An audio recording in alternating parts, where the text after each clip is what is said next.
Hello everybody, welcome back to the channel. This is Saturday and we've got to talk about the latest Spider-Man rumors. Spider-Man 4 could be coming out and we've got to talk about the crazy things they are saying about this movie. So let's jump right into it. Alright, so if you have been following the Marvel news or the Sony news, you know that the next Spider-Man movie is due to come out. And it's due to come out in between Doomsday and Secret Wars. So in between the next two Avengers movies. Now the reason this is big is if you're looking at the MCU, the rumor has it that in the MCU, any movie after Doomsday will end up being on Battleworld. But Spider-Man's a different ballgame altogether because he's owned by Sony and not actually part of the MCU. And them telling us that it's going to take place in between these movies is big. Is he in Battleworld during this movie? Is he actually going to be in his own universe? And if so, what changed? What changed from one point to the other? And we may have gotten an answer because an early listing for Spider-Man 4 posted by Production Weekly has been released. And Production Weekly is one of those sites that is absolutely trustworthy. They have gotten so much right in the past and they continue to be on point. They are a very reliable source of information because they deal with the movie industry and they're pretty close to everything.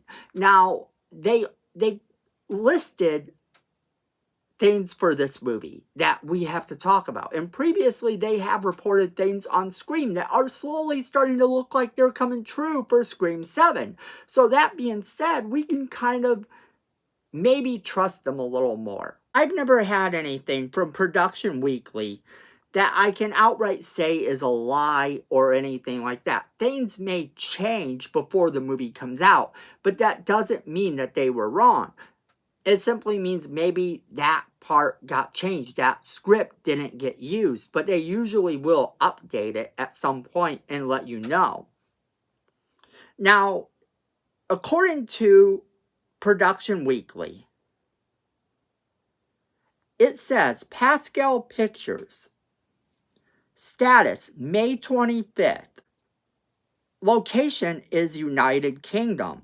The producer is supposed to be Amy Pascal, Rachel O'Connor, Kevin Feige, Louis D'Esposito, with Mitch Bell.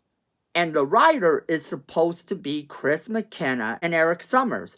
Now, this movie is going to be cool because it says Zendaya is back. It says Tom Holland is back. And this is what it says about the events of this movie. This is what it says about the plot. Following the events of Doomsday, Peter Parker is determined to lead a normal life focused on college, stepping back from his responsibilities as Spider-Man. However, peace is short-lived when a deadly new threat emerges, endangering his friends and forcing Peter to reconsider his promise. With the stakes higher than ever, Peter reluctantly returns to his Spider-Man identity and finds himself teaming up with an unlikely ally to protect those he loves. And then it goes on to say Andrew Garfield Spider-Man, Michael Keaton Vulture, and Robert Downey Jr. Dr. Doom are mentioned to join the cast. And this is what it says the title is. Spider-Man, Brand New Day. Now, Spider-Man Brand New Day is something that came right after Spider-Man One More Day. And Spider-Man One More Day dealt with the death of Aunt May, which we saw in the last Spider-Man movie. So this could very well be something along those lines. But Spider-Man One More Day led to him making things where nothing was the same, but he got to keep Aunt May. He didn't have any of his friends in his life. He didn't have his wife. He didn't have anything. But this Peter Parker isn't married. He just has a girlfriend. But Aunt May is dead.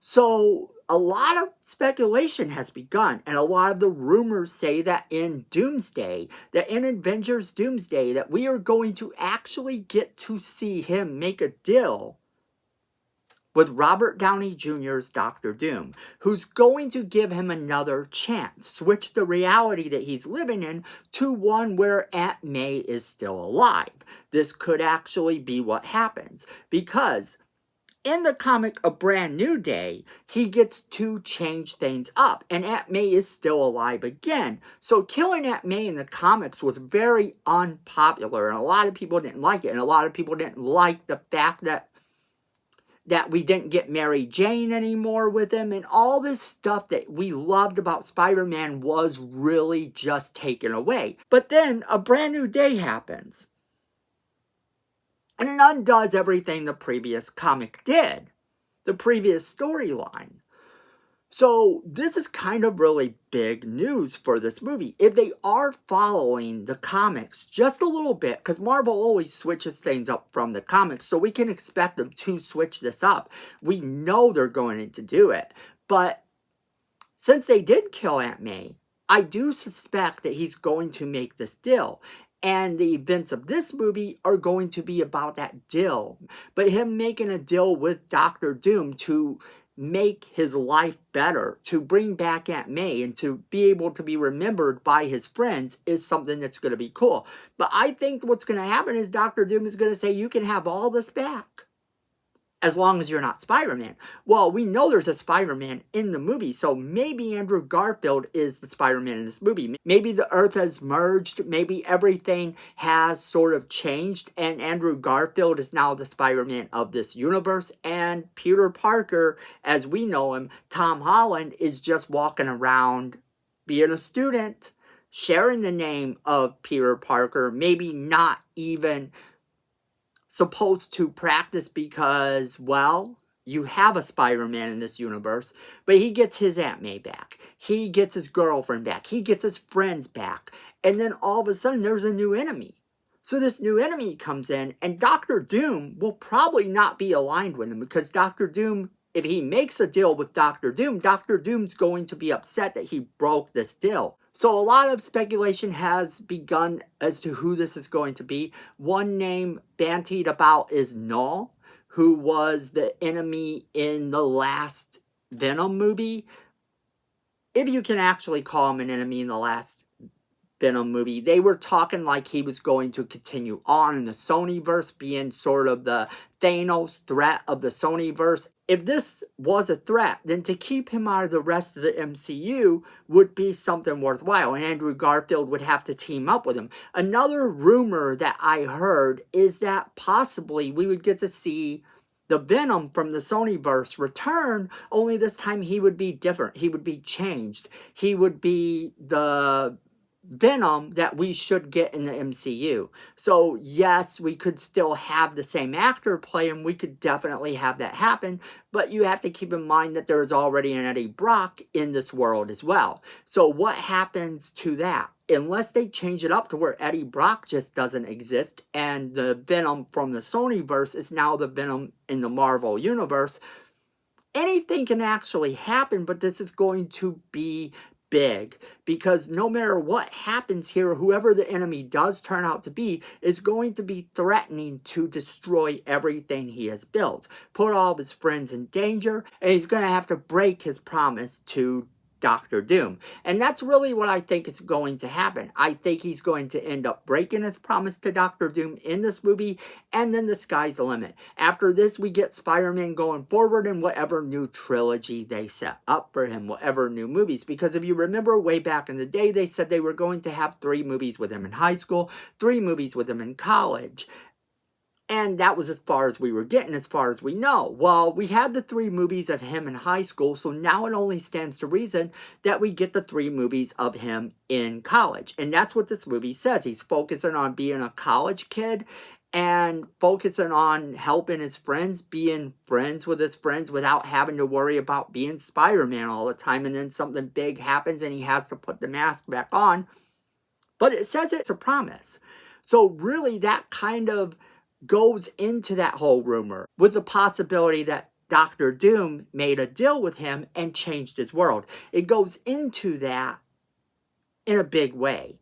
So I really think that this could be a lot of fun. This could be a movie that is so much fun to watch, because it's going to change the way Peter Parker is, because it's going to take him out of the Sonyverse and kind of implant him in the regular MCU universe. Whether or not Sony continues to do the films or not, he would be sharing the MCU universe, which is something that he has never officially done. They've always kind of been standalone.